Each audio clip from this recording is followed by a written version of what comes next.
Yeah, there's a young man who borrowed money to bring his girlfriend to meet us. No, he borrowed a car. Sorry. He borrowed a car so that he could drive his girlfriend to meet us. So I don't know what he wanted to prove. Maybe the the problem is this. Before we could finish the talk, we were going to have a serious relationship talk. Before we could finish the talk, the owner of the vehicle was calling.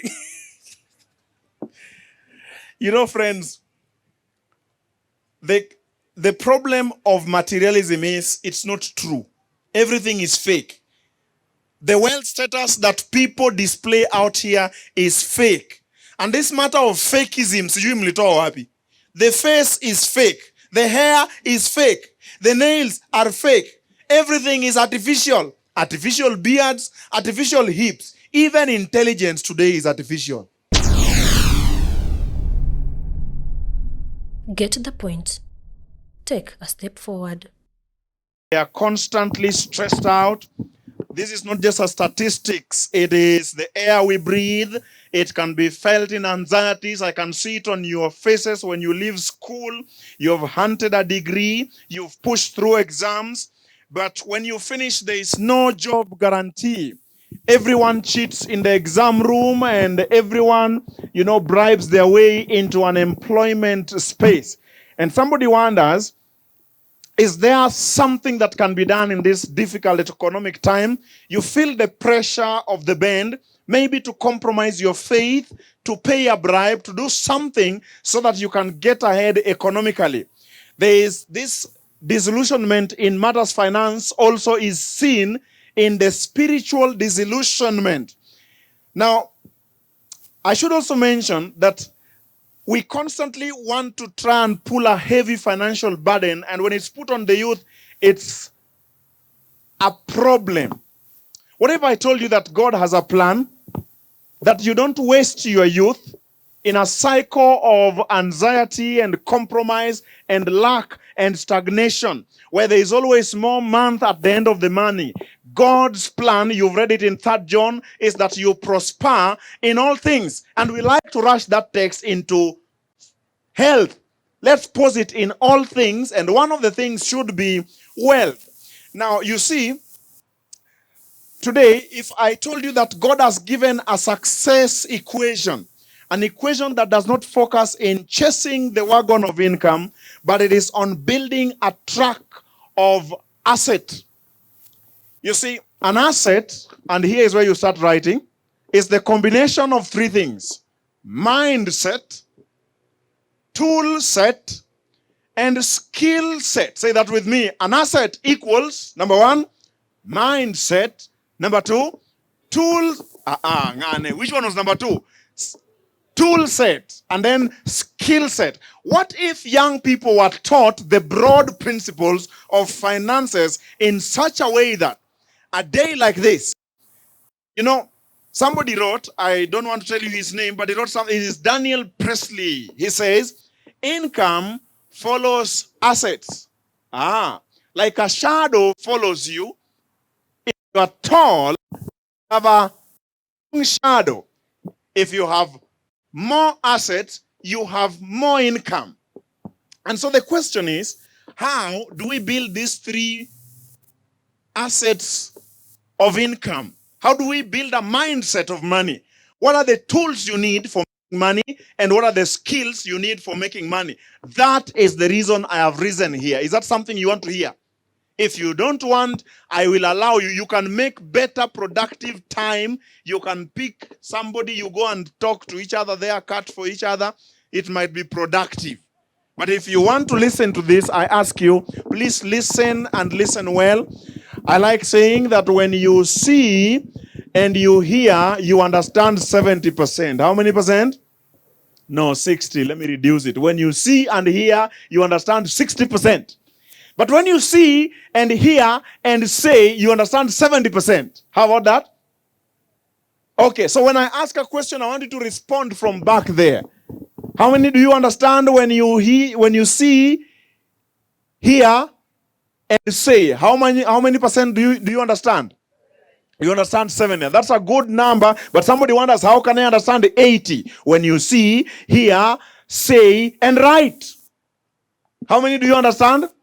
80% when you see, hear, say, and write. How do you understand 90%? Somebody wonders. There are ambitious young people here. They want to understand 90% of how to make money, how to be financially free. You see, you hear, you say, you write, and you do. Now you got 90%. Let's see if you can tell me. How many will you understand when you see, when you hear, when you say, and write, and do? How many percent? 90. Is there anybody wondering, how do you understand 100%? There is a way you can understand how many percent. Let me tell it to you. When you, you guys, when you, and you, and you, and you, and you do, and you teach.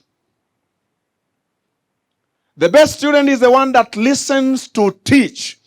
If anything I will teach you will help you to grow from one financial status to another, you got an obligation to help someone who is struggling, who is almost depressed. There is a young person who has come here today, and he has come to give God one last chance because he has considered suicide because of difficult economic times. You are going to be my ambassadors. If I will teach you anything important today, I want you to carry it, and don't just do, but also do what? I didn't hear you. You will talk. Because I said you understand 70 when you see, when you hear, and when you say. So I want you to talk. You're going to teach. Is that right? 3 things for today. If you catch mindset, you're good to go. If you catch tool set, you're good to go. If you catch skill set, you're good to go. Let's start with mindset. Are you ready? Story. Let me go up here as I tell. I am that preacher who walks. There are 2 kinds of cows. There's a cow who eats best when they are tied. They are called zero grazers. Me kienyeji. Me, I feed best by walking. So I'm going to tell a story from here. Those days before the aeroplanes, it would take 3 to 4 months for a voyage of a ship to move from England to, let's say, down in America. And so this young man cut his ticket, and he went in. He carried enough food, and his food was a paltry popcorn. Can you say paltry popcorn? You need to have some good language, especially if you are still single, because you might need the language one day. Kujitetea mbele ya mpenzi mtazamaji. So the guy carried a paltry what? You can use those words freely ukitoka youth congress. Paltry popcorns. Sio imeingia. So at lunchtime, people went for food. The guy was eating his popcorn. People ate good food, 3-course meals. In the evening, the guy ate his popcorns. Everyone went and ate.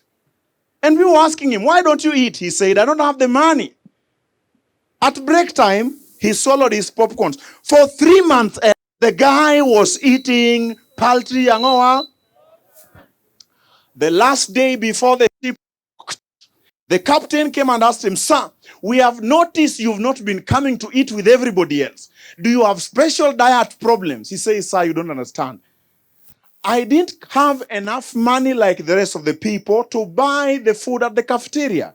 And the captain, in anger, asked him, can I see your ticket? And the guy picked his ticket and looked and said, sir, you young man, you have missed your opportunity. Your ticket gives you right for breakfast, for lunch, and for supper. Can you imagine? And the guy has been eating a paltry for 3 months. The thing is, friends, we don't grow rich or poor based on our working behaviors. Earning with the mind. Sometimes what we know, what we do is anchored into what. There are 3 things that affect mindset. Number 1, I could tell you, perspective. How you see things, what we believe. The other one, perceptions. What do you see in yourself? Of course, the last one, persuasion. What do you tell yourself? The battle is a half won if you can believe, if you can think it. They said, as a man thinketh in his heart, so is he. So this man has swallowed popcorns for 3 months because he did not know. It's a mindset of ignorance. Well, friends, let me start here by telling you there are 5 partners of poverty. If they come around your house, move to the next house. When you see the following 5 things, you will end up poor. Number 1, ignorance. What did I say? You can't grow worse than being ignorant unless you are ugly. It can't get worse than that. Ignorant and ugly. But of course, we're not talking about ugliness here. Ignorance is one of the reasons people are ignorant about what they have. Like the young man, he didn't know that his ticket could earn him food, and he suffered a great deal. Is there, between you and success could be one idea, could be one book, could be a knowledge area. The fact that you're doing poorly in one area is a sign that you are knowing poorly in that area. Can I say that again? Knowledge can change everything. For example, the subject of money is a language. Money is a language. If you don't understand it, you can't make it. You can't stay with money. Money will be seeing you. It will be running away. Because you don't understand the language. So, 5 partners of and this week, chase them away from your life. Number 1, ignorance. The Bible says, my people perish financially for lack of, I didn't hear you, for lack of what? Did you read that? Which Bible verse was that? 2nd Nebuchadnezzar.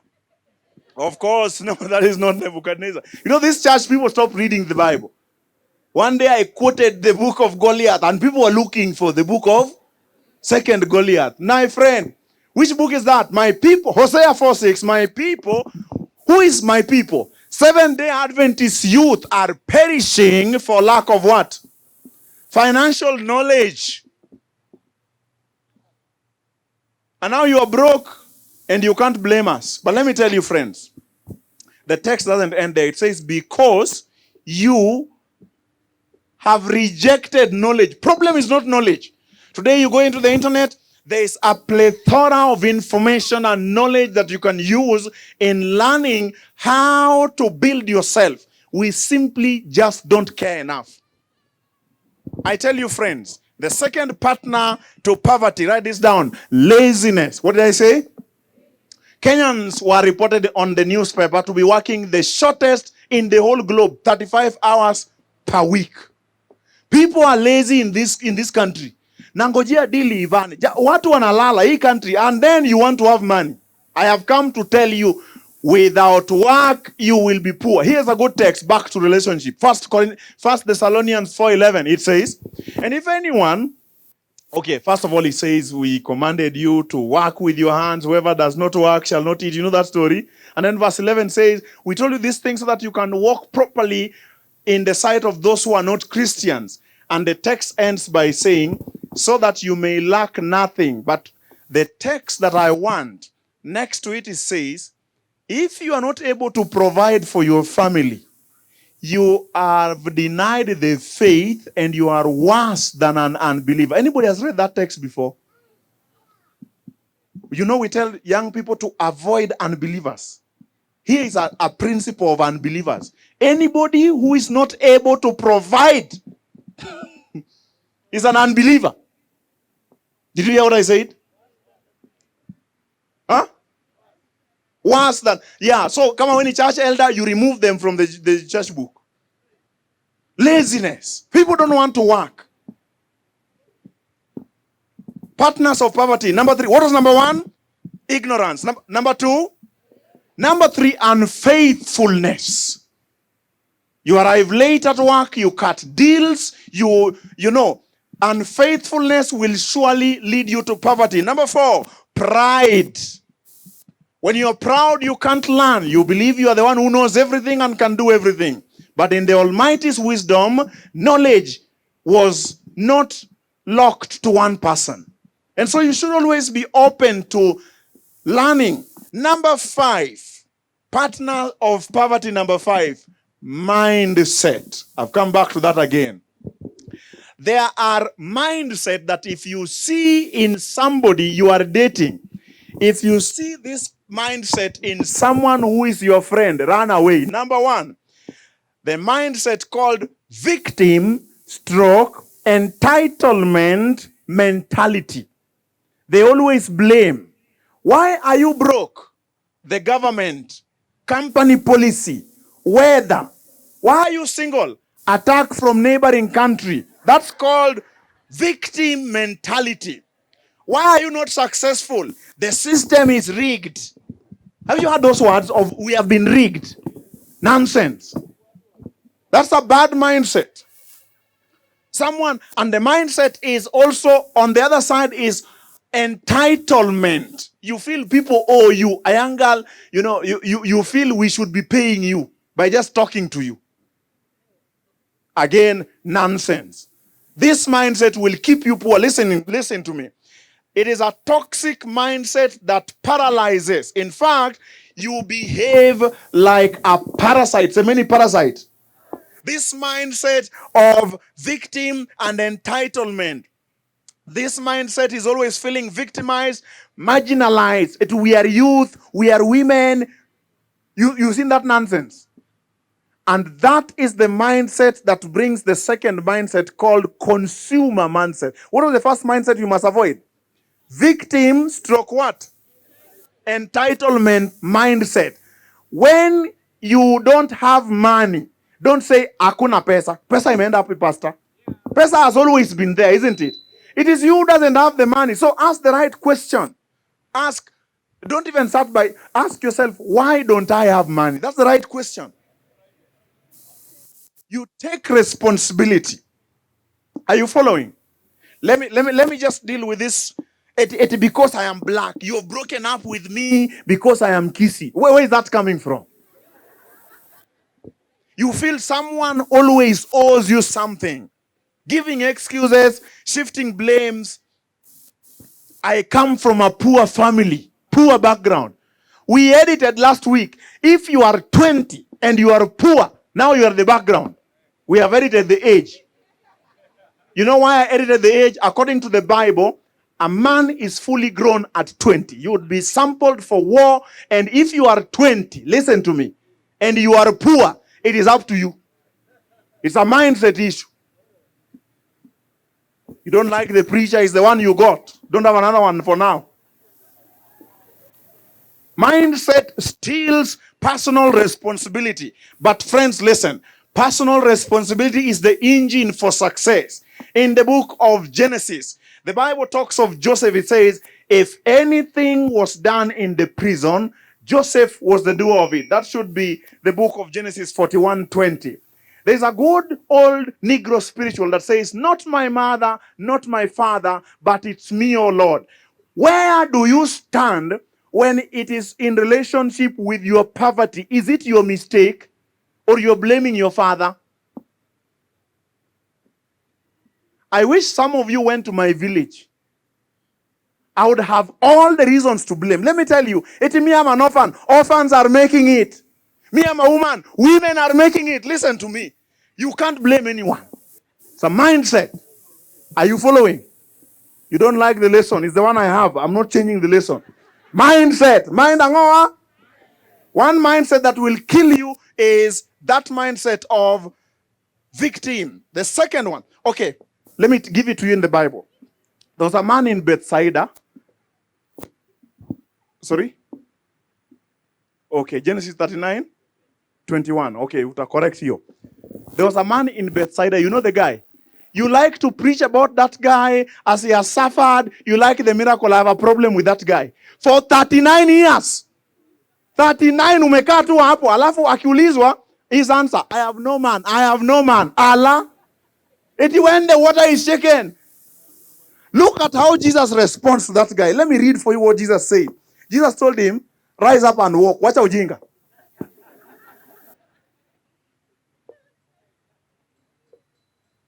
For 38 years, he's been waiting for the government. Now, utawasikia hapa, wanasema, what is the church doing? Nonsense. The church is doing nothing, I can tell you. They are electing and they are electing leaders and they are continuing. That's what the church is doing. You, what are you doing? Entitlement mentality. And you see it on the streets. When Gen Zs come out, you can see a common thread in their movement is entitlement, which is bad. Somebody must point at your eyes and tell you, besides wanting privilege, every privilege has a second coin called responsibility. You don't like this? Let me move to the second mindset. The second mindset is called the consumer mentality. What did I say? These people believe that money is for spending. The purpose of earning is to buy things. Now, there are only three things you can do with money. The stupid and poor, they waste the money. The average middle class spend the money. The rich and the wise invest the money. Can I say that again? Let's repeat that. There are three things you can do with money. Number one, the stupid and poor waste the money. If you want to know you waste money or you have waste in your life, go to your dustbin. This country is too poor to have food in the dustbin. Waste is buying something you don't need, and then later you start telling us, oh, now, munichangie, naenda ni munichangie. You wake up, you decide to collect a whole million for a wedding. Ujinga sijasema. Ujinga ni. Ujinga sio who collect a whole million for a wedding, for me, is serendipity. That is called you being able to marshal resources, to force people who don't like you to contribute. Like you guys, me, I couldn't do that. Me, I have pride. I can't go begging people for money. I mean, that's just me. But you can do that. The stupidity is in this, that you take the whole million and swallow it up all in one day. Iyo ni ujinga classified. Pro Max. That one I can tell you. When you get into your home, you realize it was not wise. Consumer. They think money is for spending. They call themselves third world nation. Have you heard that word, third world? You know the word third world? Third world simply means we don't produce enough. We only consume. Delilah, we just eat. If you are in a relationship, there are people who are consumers. Watch them. Even in a relationship, they just eat. Nitumie. I want to break up now, Leo. I think you will talk about that. Don't consume all that you make. Listen, friends, every money you earn is tripartite. Money has three parts. There is the past component. Any money that walks into your pocket must be used to pay bills of last week, of last month. You have lived in someone's house, pay rent, the past. The money you earn has a present component. You must pay for a youth rally today. You must have an experience of life, and life has exchange of material through money. So you must plan for the past, pay for it, pay for the present. Any money you earn also has a future component. Can I hear you say amen on that one? Anybody who eats their future is a witch. So don't eat everything. Even the ants. I have a little dog. He taught me a lesson. My dog eats chapati. So you throw for it chapati, the first one it takes, inapeleka kwa nyumba yake. Ina hide hapo. Then inakuja ku. Even dogs know this thing. Wewe. Una wipe up everything. Sahi ni 7. Leo ni tarehe ngapi? Angalia account yako tuone kama ni consumer. Where is the money? Where is it? The question is where? Where is the money? Where is the money? It was here. I don't know where it went. You don't know. Budget is telling your money where to go. Write that down. Budget is telling your money where to go. Impulse is wondering where the money went. Third world nation. Things are always, you just, there's a guy called the prodigal son. You know him? The guy shows up to his father. He was a consumer. Daddy, give me everything that belongs to me. A few moments later, he has converted everything to cash. A few weeks later, He has swallowed everything. Then, have you read that story? Famine. I like where the famine comes.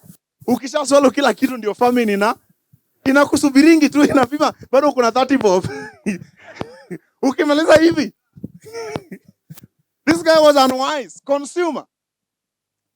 He converted 100% of his assets to consumables.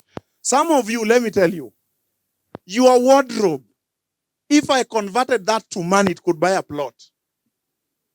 Kuna watu tu ni ujinga tu. But I leave that. TV yenye iko kwa nyumba yako. TV. You go on vacation. Niseme ama nisiseme?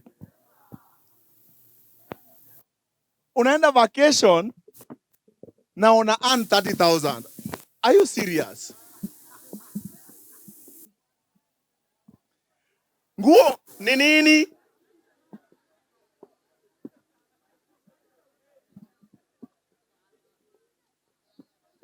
Shida sio vacation. Shida ni mwenye analipia vacation. Because hiyo 30K yako ukishaweka kwa rent, we know what is happening. We know imeisha, si ndio? Listen to me, friends. Somebody swallows their seed. Let me tell you, the best thing to do with a seed is to plant it. Investment mindset. The other mentality I want you to avoid, which mentality do I want you to avoid? Number one, entitlement. Victim. Tumenyang'anywa. Number two, consumer. Everything you get, you eat. Number three, nomadic. Nomadic jamaa hana address. For the last 15 years or the last 5 years, let's use 5 years for your age. He has been working 5 jobs. Anaanza hii anaacha. He just moves. And I want you to watch them even in relationships. Ukiona jamani nomadic achana na yeye. Ni kama Masais. They don't care how the grass grows. They camp there. Wakishakula kila kitu, they move. They don't care. They don't have a discipline of going deep and growing with something. Let me tell you, today you see me rising to stand and speak. This message, I have written it. It has taken discipline of many years of calibrating language. There was a time I would stand up to speak, my brain sits down. We umeanza kitu, leo unapiga picha. Kesho umeenda theology. Next day unaanza nguo, nomadic. Settle. I am telling you, take one thing and go deep with it. You will grow. 5 years. Give it 5 years. Don't think, well, of course, there is the other side. If it's an employer, you stay as long as it is meeting your objective and things like that. But there is an unnecessary movement, a vagabond way of life where you think the grass is always greener on the other side. This is a bad mentality. It will keep you broke. Listen to me. If you are wandering without any plan to own anything, all you do is to wipe your resources and move on to the next place without thinking how it was generated. This is bad for you. You want a fixed address. You want to be known for something. You want stability in purpose. That's how money is made.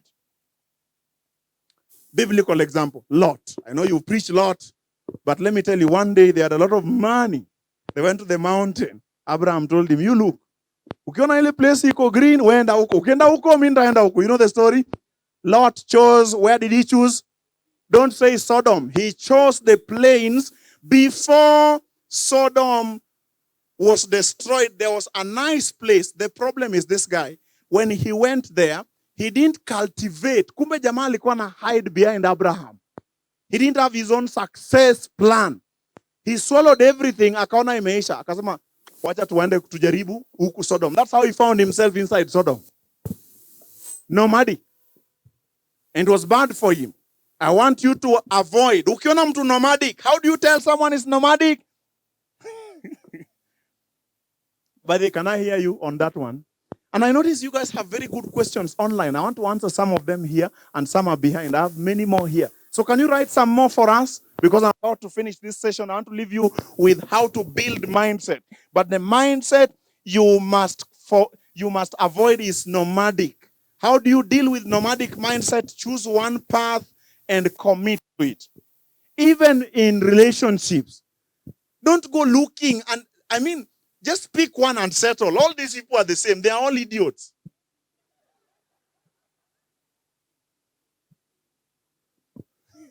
Kwani, who do you think I'm saying are idiots? Okay. This one, I want to reduce my volume on. Another mind kill you. Another mind will kill you. And it is not zimekufa at once. And I'm using a lot of energy to hold them than to speak. Please ongeza volume kidogo. I'm straining my voice a little bit. Just add their volume a little bit. Volume. Okay. The other mindset I want you to avoid that will not take you anywhere is called the salary mindset. What did I say? Salary mindset. The core belief here is my job is my safety. As long as I have a paycheck, I am safe. Is that true? Of course, this is the most subtle and dangerous disease because it feels like you have wisdom that when I have a paycheck, I am safe. But the truth is this: salary is slavery. In fact, the work of your employer is to make you tired, not to make you rich. You didn't hear that one. If something happens to you, the only thing your employer owes you is 1 minute of silence. And in that minute, they are thinking of how to replace you. And so during the year, they do something wise that a lot of you don't see is wise. They give you something called leave. Can I define what leave is? You should practice how to live. That means we can survive without you. That's what they are simply declaring. But some of you think, my friend, employment is good because you don't take the risk. However, if employment is the ultimate and penultimate game for you, you're gonna be poor. There are skills of growing rich as a career person. However, they all sit outside the employment. There are 3 ways of making money. Write them. Number 1, you can work for someone. It's called employment. Number 2, you can work for yourself. It's called entrepreneurship or business. Number 3. Are you ready for number 3? Tell me number 1. How do you make money?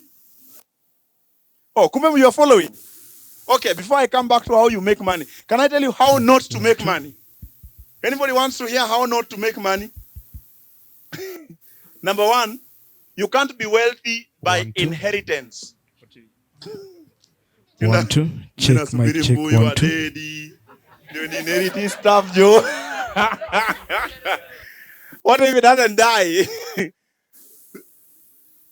And you can't grow old by inheritance. Number 2, by marriage. Marriage is not a pathway to wealth. It's a consumer mentality.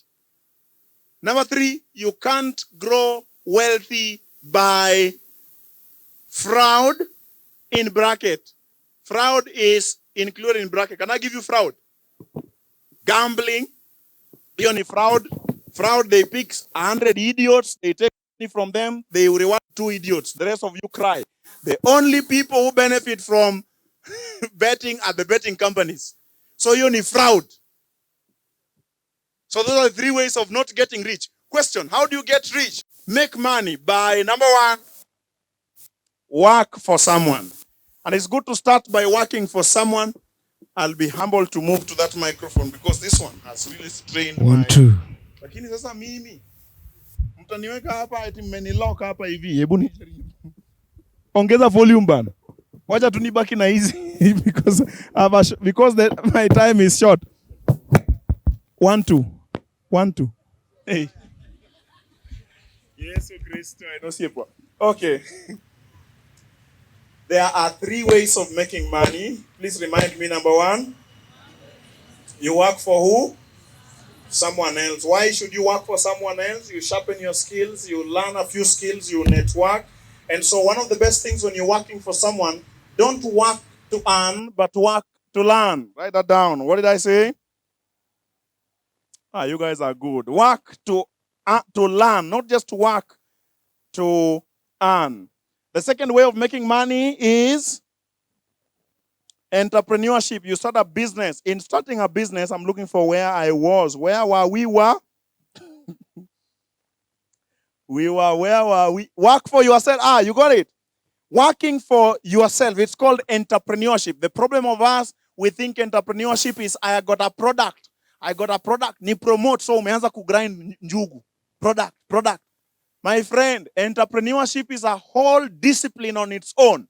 For you to work for yourself, you need not only the product. Number two, you need a system. What did I say? A system that delivers the product. The same thing that you do for your employer. Copy him closely. Learn how KUTRRH makes money by hiring doctors as you go there to work as a doctor. That was a personal sermon. Nimeanza kuwa personal. Nimeanza kuwa personal. So you don't only need product, you need a system. Did you hear that? You also need to learn what is called cash flow. How much money are you making? How much are you going to pay for rent? How do you do your markups? So some people get into entrepreneurship, they don't know how to read numbers. Simple numbers reading. And you can start that at home. Simple profit and loss account. Do you remember anything like that in school? Okay, let's leave profit and loss. Let's deal with trial balance. Who remembers trial balance? Now, trial balance, you can do that your own trial balance. Check 1 2. Come on. Trial balance ni ile asante. Unaenda home, unahesabu your assets. You list them on one side. You own shoes 20 bob, suti yako ya 350. Unaandika one side asset, Alafu hii side ingine ni liability. Loan, sawa? Alafu unafanya a simple subtraction. Asset minus. If you get a negative, it's a good way to start. Important financial knowledge. You don't need school for that, isn't it? You might realize you have nothing and you have been, na umetulemea hapa na huna kitu. Iyo gari umenunua ni loan. I'm coming to that one. So I want you to think, if you're going to do your own business as an entrepreneur, build systems, learn cash flow, set up communications. How will people know that you have a product? How will we know? That's a communication system. How to sell. You need to know all these things. And then, of course, you need to work in organizing teams, people who are better than you. That is the life of an entrepreneur. If you don't make money by being employed, you can make money by working for yourself. But the one I want to teach is number 3, where your money works for you. It's called investment. Do you remember the master who gave 3 servants his talents? That guy was an investor. He went away, but he came back and his talents multiplied. They were 8, for he gave one 5, you remember? The other guy he gave. When he came back, this guy had multiplied to another 5. So 8 plus 5, 13. This guy brought another 2. So 13 plus 2, 15. Let's give him some time. He went away for how long? 3 months. And he had 8 talents. They have moved to 15 talents. Just one shot. Now listen, friends. The meaning of that story is this. That we should not just, there are some jobs that are fallen. Like, don't put all your eggs in one basket. That's a poverty proverb. The proverb should also think about, don't just carry as many baskets so that when you wako na eggs, wafanye nini? Waweke kwako, sindio? Oh, you didn't hear that one. Hiyo mtacheka mkitoka hapa. That one is deep, sindio, Paul? And there are people who didn't get it. By the way, hujacheka, tunafaa kukucheka. So let's move back up. The nomadism will kill you. Let me just give you 2 more mentalities. The one that I was talking about is salary mentality. The problem of salary is you don't decide how much. By the time they are announcing the job, they have already fixed the salary to an amount. You decide it. Number 2, know your talents and your gift. I learned late enough that I can be paid up to 110,000 shillings for my 1 hour speech. You know what they pay my employment? But I'm both employed, but I also do my own things. Salary is not a reflection of your true potential. Salary can be stopped, delayed, reduced, cut short, and they can decide not even to pay it at all. Salary, hata ukiwa CFO of a company, you can't translate it to your children. Ni sasa mimi natoka job, my boys, nyinyi ndio next CFOs. But ukiwa na business and investment, you can. Following this wisdom. This is wisdom afternoon. Salary, I am telling you, for you to increase it, you have to do the following. Either you have to go on strike and don't go alone. You have to go on strike every time you want it to increase, isn't it? You guys should be wiser. If I were you, I would use the 3 means of building money. I would work for someone to learn the skills. I would set up my business and then I would invest. But now that you have a salary mentality, we utabaki tuna salary na Mungu akubariki, nitawaacha hapo. The other mindset I needed to deal with is the materialism mindset. The facade of false prosperity. If I look wealthy, I am wealthy. Is that true? Huh? So the guy spends more time on his...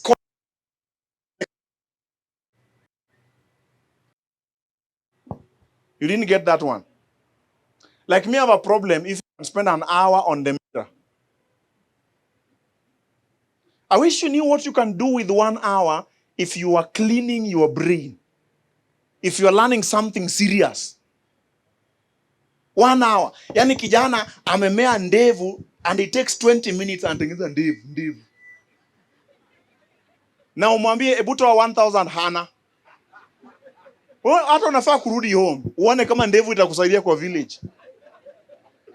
1000 hauna and you're above 25. Did you know that between 0 to 25 is called the earning age? Sema earning age. Not earning, sorry. Learning stage. Did I say earning? No, earning is from 25 to 40. I wanted to say something on the learning stage. By the time you reach 25, learning is not equal to education. Education locks you on walls of I don't know what. You must reproduce somebody's idea. In fact, the people who benefit from education are professors.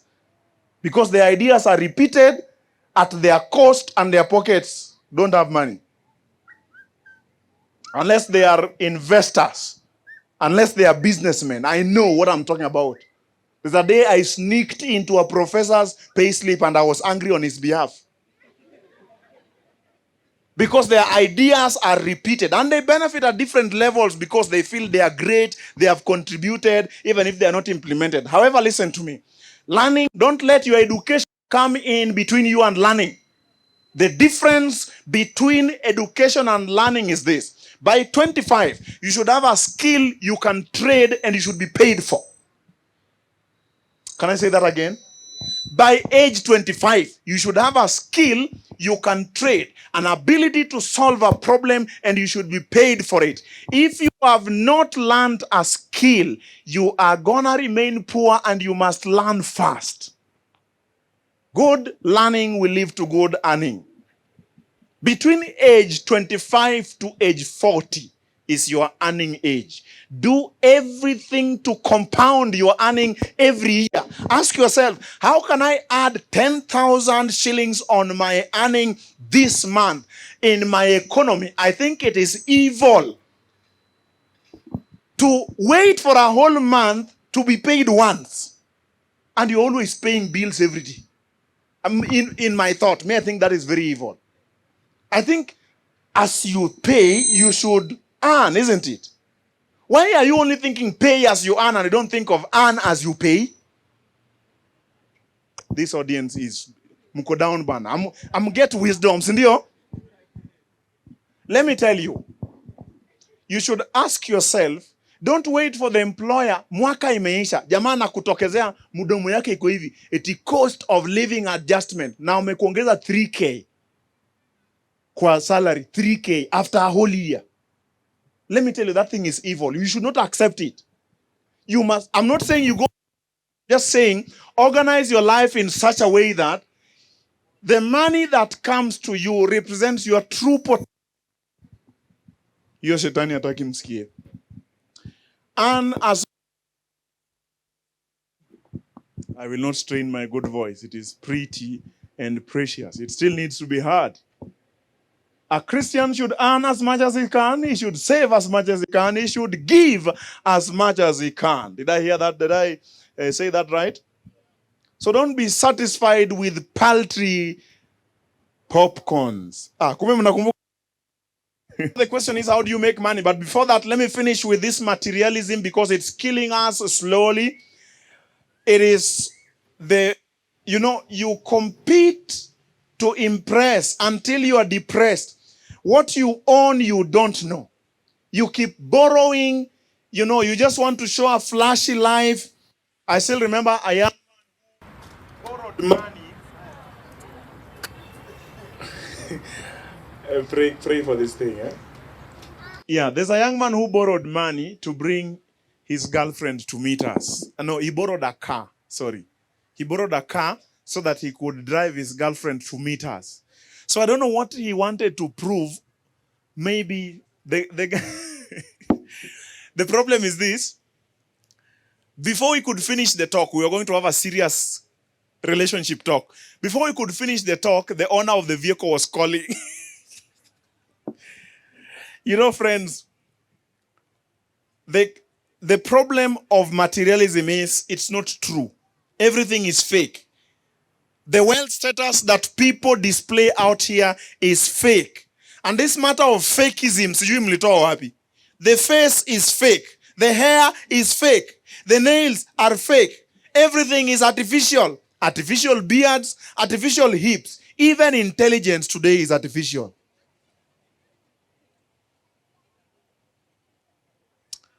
Let me tell you, if you spend all your money on appearance, you will be poor.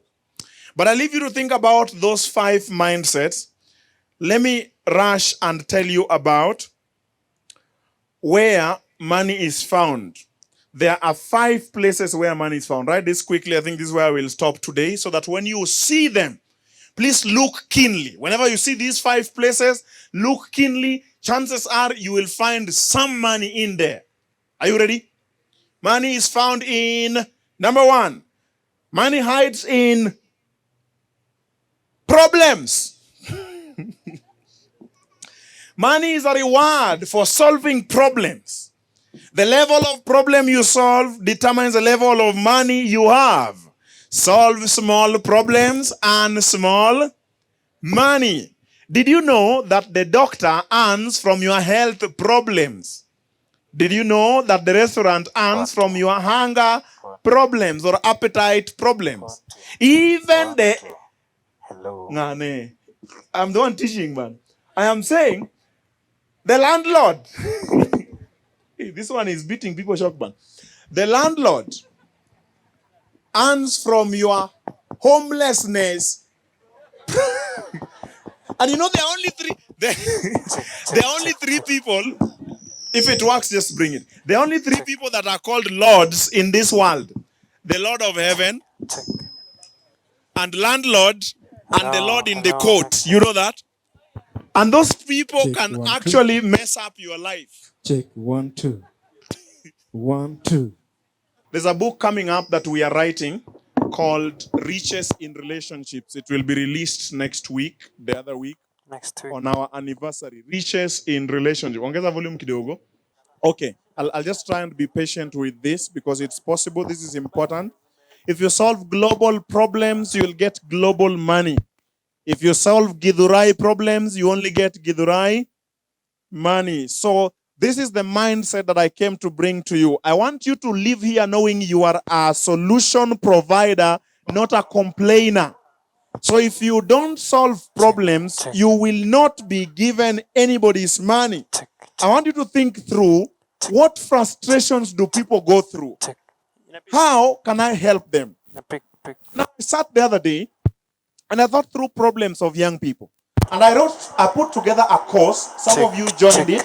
It's called How to Monetize Your Passion. How to monetize your passion. I was paid for teaching people how to discover their talents or their passion.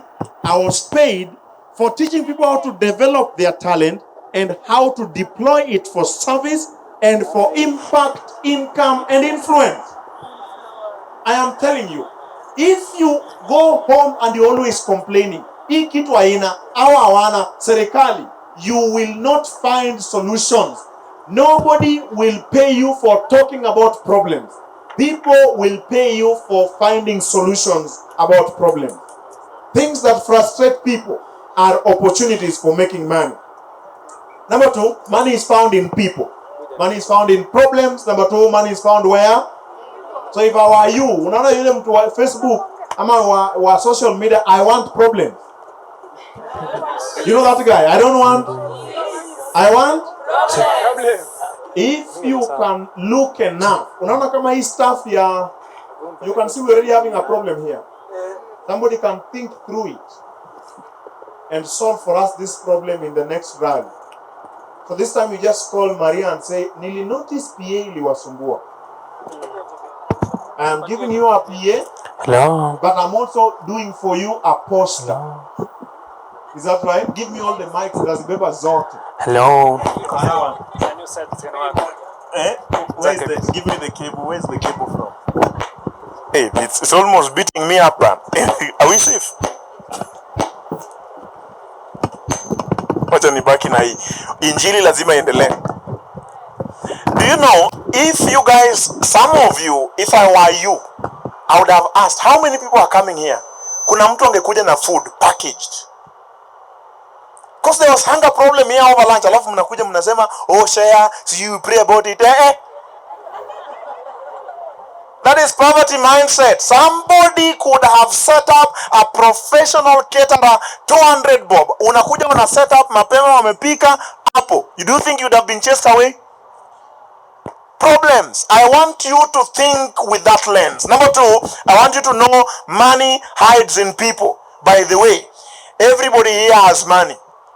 You must find a way of transferring the money from their pocket to yours without kuwapiga ngeta.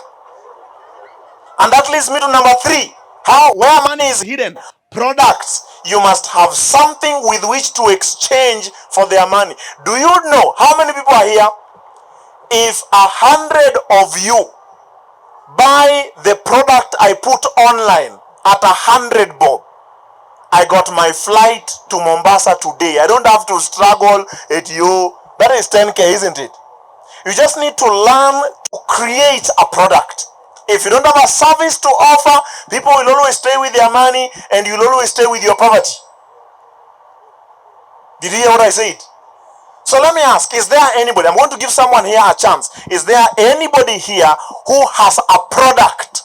Please put up your hand and come here quickly. I want to teach you a lesson that you will forever be appreciative of. Any young person who has a product, please come quickly. I'm on the count of 5. I'm going to give you some, sorry? A product or a service. Number 1, I'm counting at, please come running. I'm going to give you the best opportunity you'll never get. Any young person who has a product, I'm counting 1, 2, 3, 4, 5. I'm going to take these 3. Please, when you get Murudi, please go back. Go back. Please go back. Please go back. I'm going to work with you. Come. You guys stay. I want 5. Please, you go back. Thank you. People will not trust you. Listen. This is a mess up. This boy is a mess up here. Come, I'll teach you a business lesson. Come, I'll teach you a business lesson. You want people to trust you. There are 3 stages on trust. Number 1, competence. Say that with me. Competence means you can deliver, isn't it? Number 2, people trust you because of character. Say that with me. Character. The ability to give integrity behind your business. So if I said, watch how ndio wabaki, it is good order for you. People will think we utakata corners. I want to take that lesson home, but we'll retain you here because you allowed us to use you. Thank you for your humility. I'll give you the other C. So I'm going to ask you, I'm going to give you a minute to announce your product. My name is Jared. Come here. Don't blame the thing. Just continue. Just 1 minute. We don't announce your product. My name is Jared Onjula. I have a product called GPOS Hotel ERP. It is a software for helping whoever is in a business of hospitality. If you run a restaurant, a hotel setup with accommodation and conferencing, if you want to organize now the operations, streamlining your operations From the point you buy items to the point they leave. The point the customer gets to your hotel and the point he leaves. Organizing all that into a systematized way. Okay, now we got you covered. It is called Japhet Hotel ERP software. Hi, my name is Maria Stacy. Our company is called Astoni. We provide branding services to companies, and we help you as your company to have the correct branding material for your brand image. Yeah. Before the minute, just bear in mind.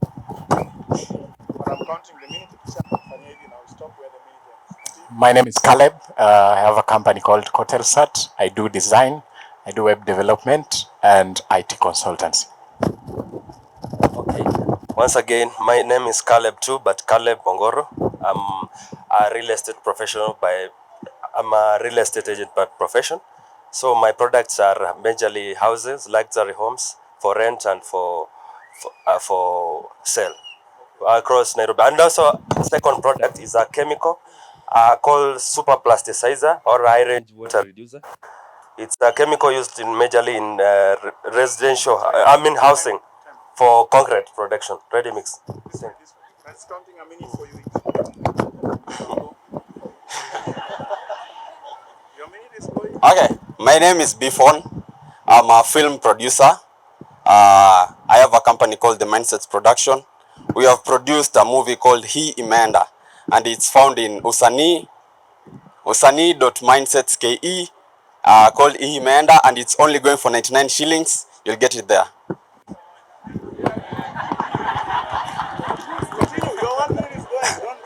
Hi everyone, my name is Joel Nyang'ate. Unafinya computer natoa pesa. I deal in IT products, including the hardware, that's computers and phones, and also offer IT solutions and softwares. My shop is based in iconic Business Plaza, Moi Avenue, second floor. You can follow us on social media platforms at Laptop Garage Technologies.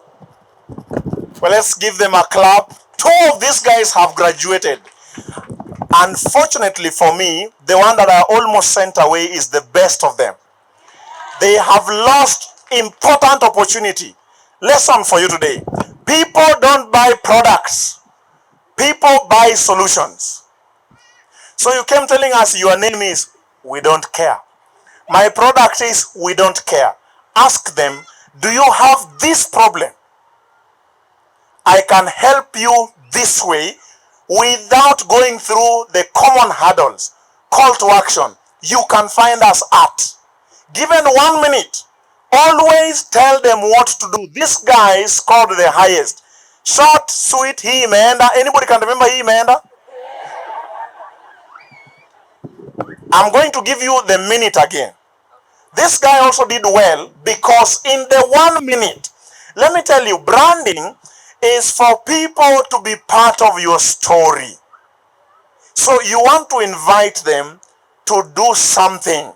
What problem are they facing? Is that right? How do you solve it, or do you solve it?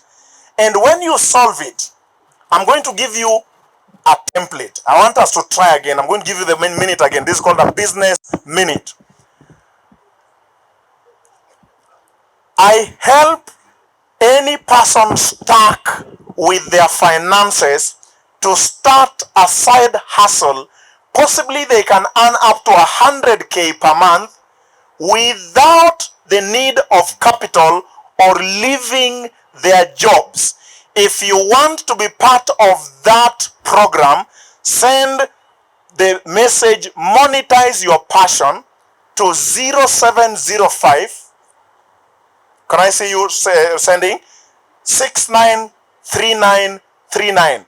That was not an example. That's a truth of something I did last week. I help people who are stuck in their jobs, unemployed, start a business in their area of a side hustle in the area of their passion. They can possibly earn up to 100K a month without capital or quitting their job. If you want to be in that program, send a text right now with the words monetize your passion to 0705 693939. I'm gonna give you this mic again.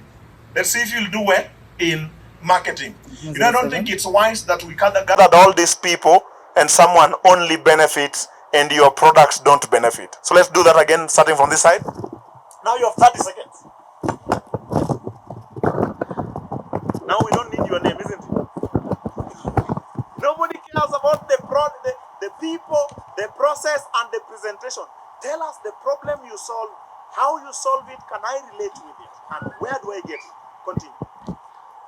Do you need a laptop that will put your products and hustle to the global stage? Reach out to us at 011-1580-906 to give you a reliable laptop that will solve all your money problems. That was fine, this continue. Just do that again. Yeah, just continue.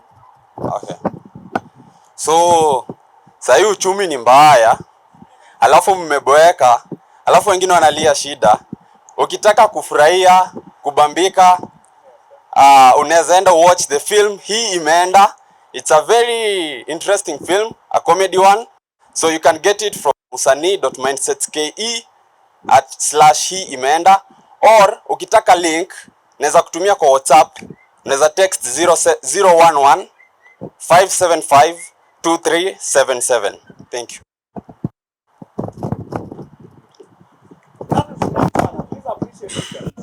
Unahangaika kutafuta nyumba ya kurent, alafu unahangaika kutafuta shamba ya kujenga ama ya kulima. Nitafute saa hii tuongee.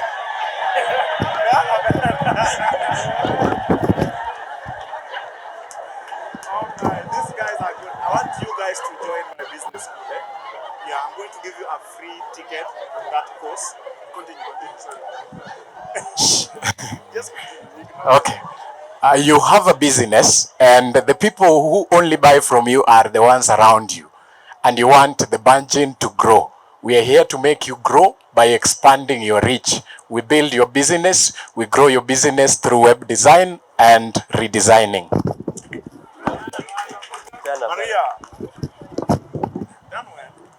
Umefungua business ya peanuts na haipik. Talk to us, we will find the right stickers for you, we'll find the right packaging for you, and we'll find the right packages.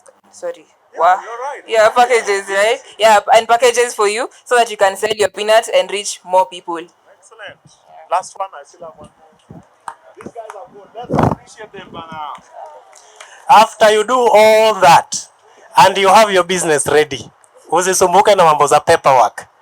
Now that is where we come up with the systems. You heard the speaker talk about systems in a business, right? That is now where I come in. Now I come in at the tail end of these guys. Now to help you move from point 0 now to the toppest point. Thank you, guys. I want to give these guys, for the sake of this audience and the honor you gave us, I want to bring this down. For the sake of this audience and the honor you gave us, I already closed that program of Monetize Your Passion. But I want to open it for you if we can have you guys send requests, text to me. But for these people who have allowed themselves to be used, I'll give you free ticket into that program. Is that okay? Please be seated. I want to thank you. That's how we learn. There's a lot more to learn about money, and I think we can arrange another time. So all I need you to know, money is found in problems, money is found in products, money is found in people, money is found in potential. Gifts, your talents. I got a talent of speaking. You have a talent. It just needs to be discovered. And that's why I did that whole course. So you need to know that your gold is tied to your gift.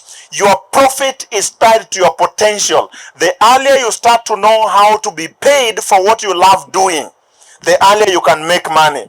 Lastly, friends, you need to have products and services, but also have production and love to work. With that, I hope you will go home and today start the mindset of building money. When I come back, I will teach you the tool set and the skill set. But those who join that course of mine, they get all that lesson for free. Let's try and see if we can answer some questions here and then we run away. Honeycomb. Question number 1. How does insurance company like Britam work? They insure products. Can money be contaminated working for an Indian to pay tithes? For the sisters working in Arab countries, the money is not able to change their life. Pay school fee, it just disappears. Now, let me tell you, it doesn't matter how much you earn, it is how well you retain and multiply the money. It doesn't matter how much you earn. I don't believe in all these things. You can start from the lowest if you know how to manage your money.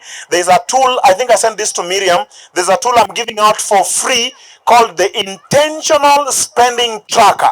You can get it for free, and then there is a video that comes with it on how to use that intentional spending tracker. If you earn any money, put 50% to fundamentals, the things you must pay for, rent, commute, food. Put 30% to fun, the cloth you must add, the Wi-Fi, things you can work without, but budget them. Put 20% to the future, where you are going. Well, that should do. Let me just go quickly. To some extent, men tend to fear visionary, independent ladies. Is it so, and why? Well, there is a possibility. I should answer that together with, what do you advise on men who think they should be earning more than their wives? Well, the truth is this. Even in marriage, there are seasons where, like we started, I was the only one earning. Now she's also earning. So in the marriage season, these things change. And a man should not be scared of a lady because she's earning. I think what we need to learn to do is how to empower each other. I have seen her grow from, I married her when she was still in campus, in 4th year. Now she has finished 3 masters. I ain't scared because I'm also growing. So this mindset of when someone grows, you don't grow is, it's called what kind of mindset? I'm looking for the word. Scarcity mindset, that when someone gets you, you miss. We must be able to help others to grow. That's all I can say about the question. Is there another question? I've been employed for 7 months, and what we should have done, let me see.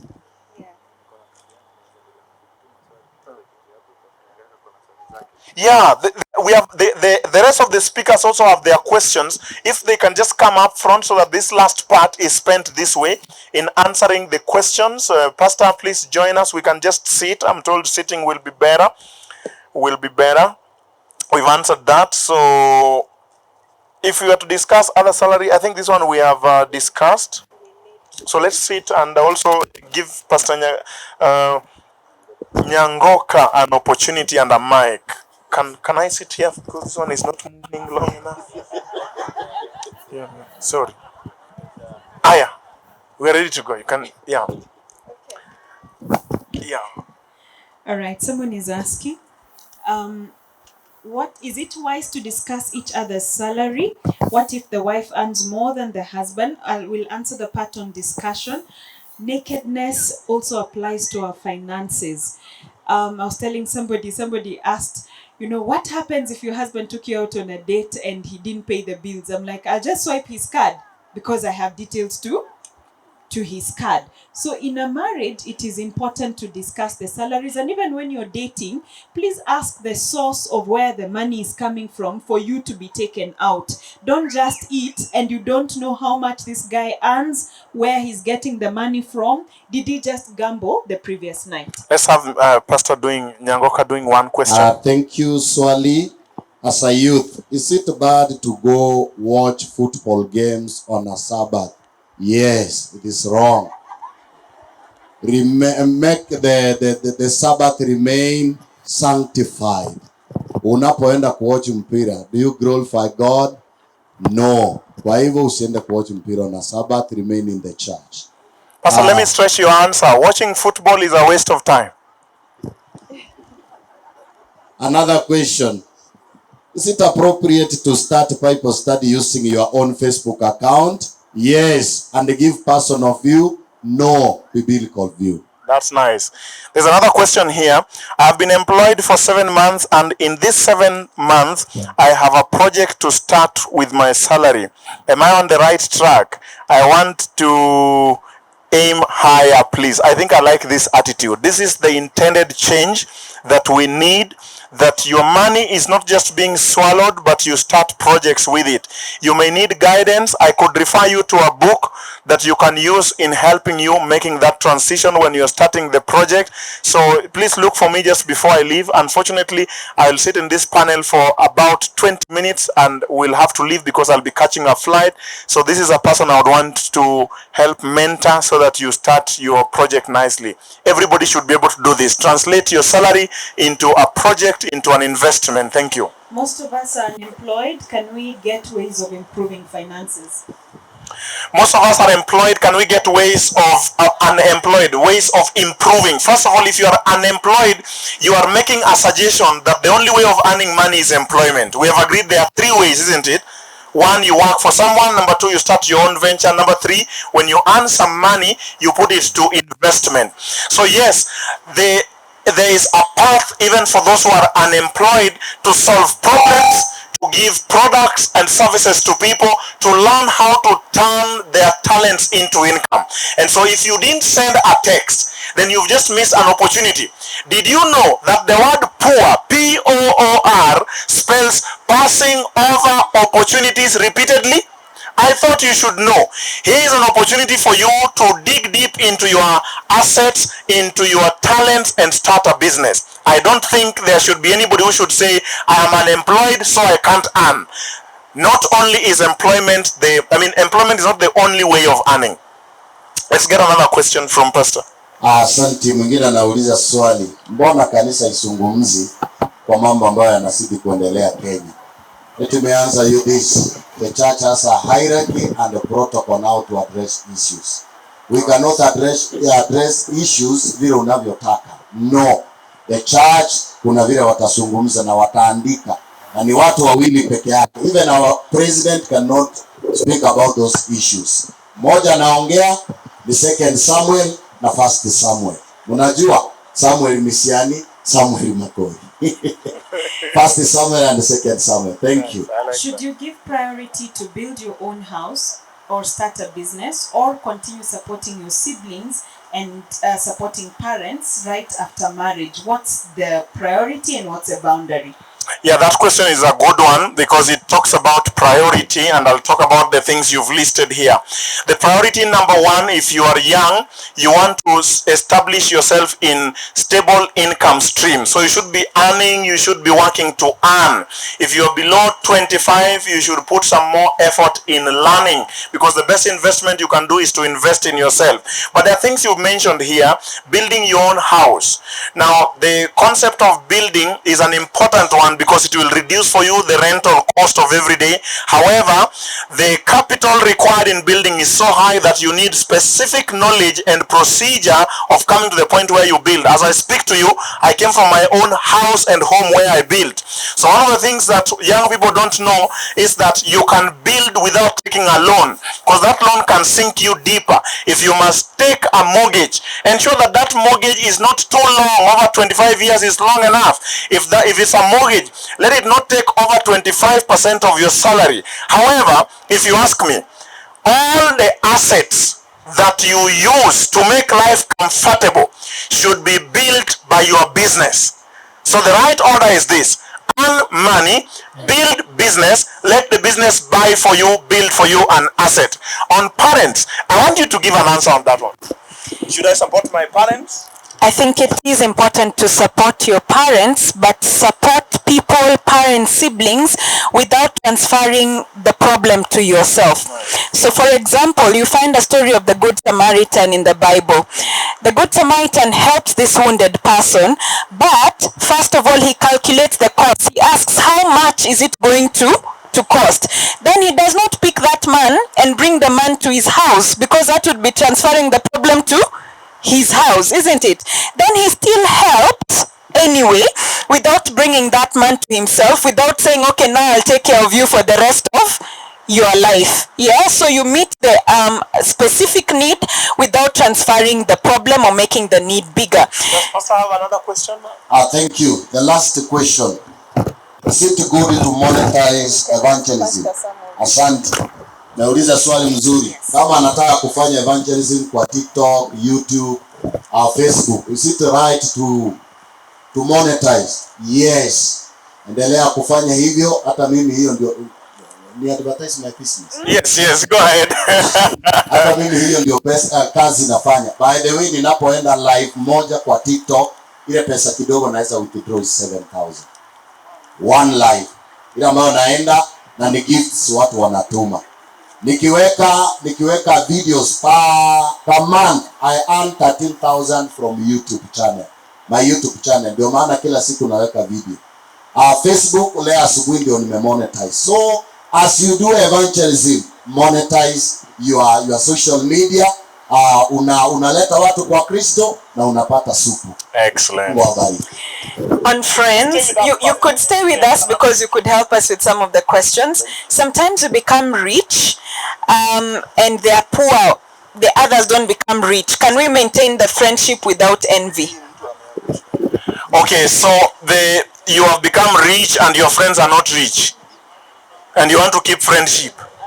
I think at that stage where if your change of status changes how you view people, then that is materialism. For me, what I earn does not dictate how I interact with people or how I make friendships. However, there's something called the law of averages, the people you associate yourself, the inner circle. If all your friends get married this year, chances are you'll be the one to get married next year. If all your friends become millionaires, chances are you'll become the next millionaire. If all your friends become idiots... All right. What's the effect of fornication in marriage? No, there is nothing like fornication. Oh, if you fornicated earlier, then you get married. Yes. Is that the question? Yes. And I like the way this guy has asked the question. What you do outside marriage is called fornication or adultery. So the result is, before marriage, you need to know that you will be burnt. Number two, there are more success in marriage when you don't have marriage is not a marathon. You don't need experience, you don't need to warm up. So when you get there and you have warmed up so much, you will be frustrated. You will have problems of even experiencing pleasure. So this is a very good question for young people to consider. There are things called sexually transmitted demons. So people think that premarital sex gives you experience. No, it gives you baggage. There is a scent that you will feel. Do you know the reproductive system is the only system with CCTV cameras? I thought you should know. But now I'm not talking about this. I think I'll talk to you about that later. The reproductive system has a way, when you get into the act, the body opens certain valves and certain avenues of noting everything around the circumstance and around the event. It takes the sense, it takes the feelings, it takes the environment around. A few moments later, you get married. You realize you now cannot function until you feel the smell you felt, the scent that guy came with. And then you realize now the Bible is true and you are a liar. That the person who commits fornication has committed sin against his own body. There is a lot more I could talk about that. Maybe we just move to the next one. Pastor has another one? I'll answer this one before Pastor. Okay. Somebody is asking, for how long should I wait to be intimate with the person I love? Wait until marriage. So if you're going to wait, marry after 5 years, you have 5 years. So wait until you get married, because the baggage that fornication gives is actually robbing of yourself joy inside marriage. And many times when sex happens outside the boundaries of marriage, you will even start hating one another. It becomes like a Tama and the brothers situation, where somebody you really loved before, immediately after the act, you now hate them with more hatred than the love that you had. So if you really love this person, please wait until you're married. And sex in marriage is beautiful. You will not regret it. I will assure you 110%. Can I add something? Maybe the intimacy this person was referring to is kissing, but to that one I'll respond. If you want to avoid the premarital sex, avoid the premarital kiss. For why should you turn on engines if you're not taking the journey? You know, that is small bad stewardship. Those of you who have vehicles, you can't go and you've just turned on your vehicle now in Aliatu. You know. So you want to wait. Now, I also wanted to mention that, yeah, it's important for you to know that you need to be wise in a relationship, so that there is a sister of mine who says, kuna watu wanapeana mwili mahali roho inahitajika, na wanapeana roho mahali mwili inahitajika. So be wise to know if the person wants mwili and you are a Christian does not operate in the flesh. Let's get another one from Pastor. Inawezekana mwenye ameuliza swali hilo ashaonja matunda tayari. Atujui Pastor. Hiyo ni swali tu. A question, why don't Adventist men not approaching ladies? Not yes. Kwa nini wanaume wa Adventista they are not approaching Adventist what? Ladies. Number one, because of fear, wanaogopa. Number 2, past experience walioipata, so hawataki kurudia.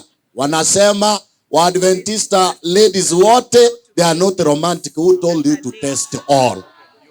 Nani alikwambia ujaribu wote? Aya, the other one ni kwamba labda self esteem yake iko too low, ama kuna mengi ambayo aliyoyapitia na wasichana ambao ni wa Adventista, sasa hataki kuwaona. By the way, men, Adventist men, sitapata nafasi ya kuambia, when you are taking these ladies out, don't wear your suits and ties na kubeba vitabu ya Ellen White. Amen. Enda nje kusocialize. Vaa tracksuit, enda cheza na mtu wako. Beba yeye gongo. Cheza kalongolongo. Peana flowers. Wacha kuanza kuuliza lesson ya Thursday ilikuwa kaa huko na lesson. Lesson wacha kanisani. Amen. There's another question here. Kidogo tu Pastor. Wafla Faith Kaisa. Okay. Wafla Faith Hakasa. Tafadhali your school ID is here. Okay. Thank you. Please don't bring any more questions, but we want to give you our numbers. You can always reach out to us directly. We will be able to help. Check us on social medias. But before that, how far should we spend on dates, gifts during relationship? This is a good question. By all means, don't be stingy. Eti umenunulia mtu 100 bob slippers. Mki break up, you want it back. That is poverty. That is poverty. So, look here. That servant in the morning, he declared and said, look here, he had carried camels. Can you imagine? Akaanza kupeana gift. Hata huyu msichana hajakubali. And he says, the Lord, my master has put all his gifts in my hands. Let me tell you, if you're in a relationship, one of the things you must look out for is unscripted kindness and unthoughtful and requited generosity. Can I say that again? You want someone who is willing to give.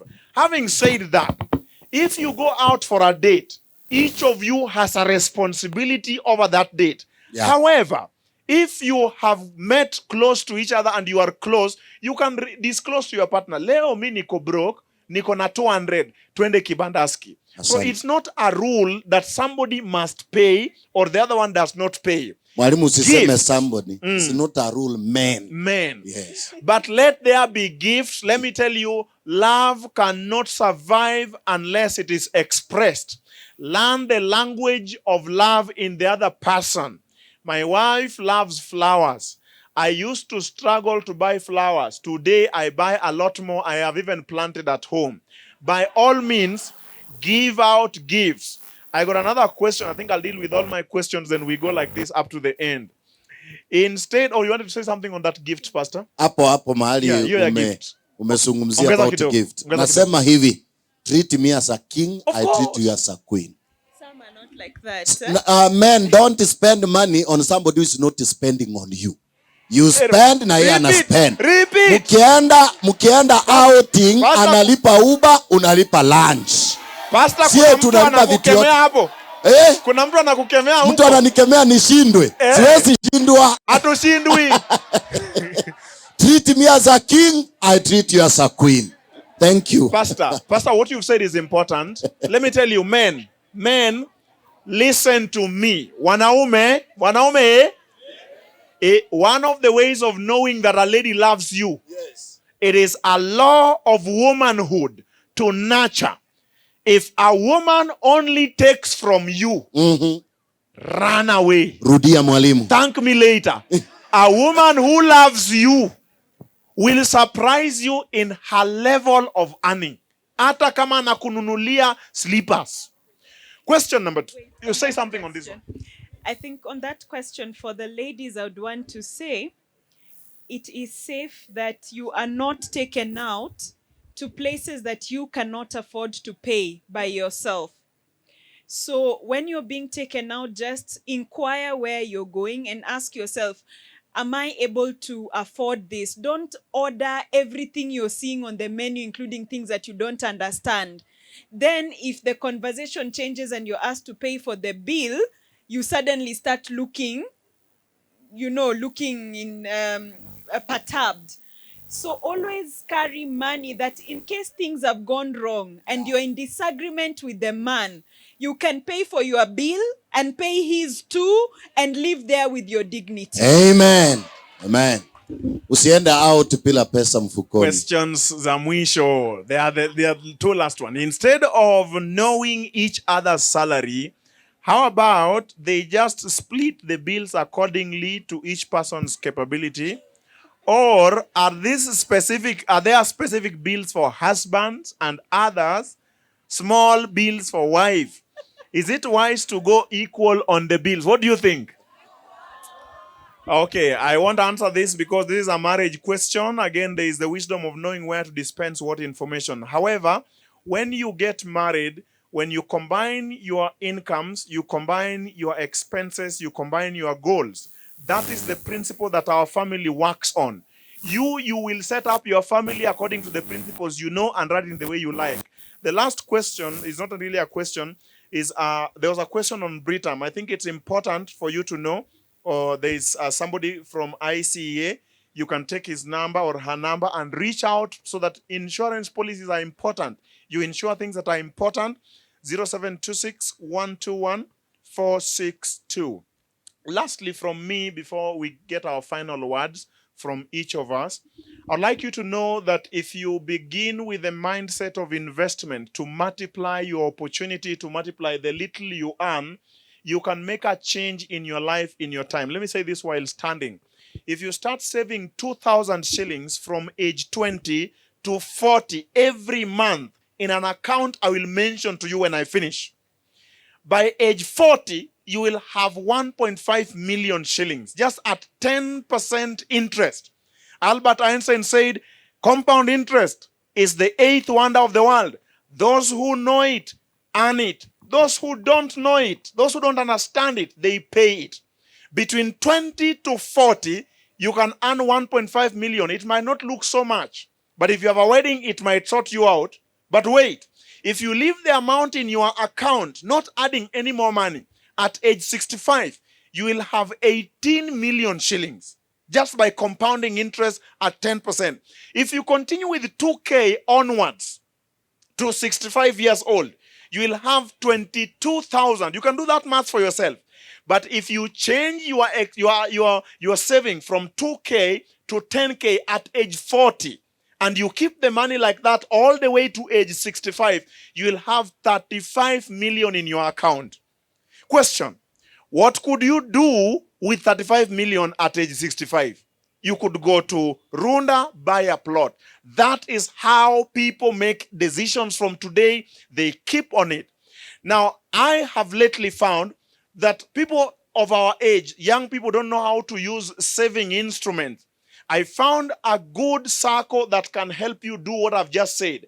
It is called Mombo Circle. I talk about it because I have saved there. I have seen how versatile. You can just take your phone, download the Mombo app. It's called MOBO. You can save from the comfort of your house. And if you use my code, which I will give you, you will gain certain privileges. If you use 128282 to join, you will gain privileges that are given only to me. Friends, what more can we say? May God bless you. For those of you who want to reach out to us, Our numbers, I'll give both my number and Daktari will give her number. 0705. If you missed it, if you missed the monetize your passion, you want to join, the number is 0705 693939. May God bless you. One word from Allow me to thank you for allowing us to share with you today. It's a real privilege to spend the day with you and to learn from one another. We are truly, truly grateful. We have much more of these lessons in our books. You can order from our website, www.deeandy.com. And we do have physical books, and on the 24th of this month, we have our latest book. This is a book we've enjoyed writing for the last 2 years on matters money inside relationships. It's called Riches and Relationships. You can feel free to get your copy online. And should you have questions, should you need follow-up, we are available. You can find us online. Personally, my number is 0702 250 009. I am a medical doctor by profession. I'm a consultant physician. So some of you may want to reach out for your medical needs and book your appointments. To the rest of the speakers, my number is 0702 250 009. And I was thanking also the rest of the speakers for the privilege to share this pulpit with you and learn from you. God bless you and keep you. Thank you, nami nashukuru kwa kunipa wakati niweze kuzungumza kwenu. Guests wenzangu, may God bless you kwa kukubali tuweze kushirikiana. Ukinihitaji, my name is Pastor Nyang'ate Jr. Nyang'ate Jr. Ukitafuta Joel Nyangoka huwezi nipata. Nyang'ate Jr. TikTok, Nyang'ate Jr. Instagram, LinkedIn, na services zangu zote ziko hapo. YouTube, Facebook, niko hapo. Ukikimbia hapo utanipata. May God bless you. Wale mnasikiza Citizen Radio, tukutane saa 11 asubuhi. Wale tunakutana Egesa, tukutane 4:30 in the morning. May God bless you. Namba yangu ya simu 0715 551577. Get the point. Take a step forward.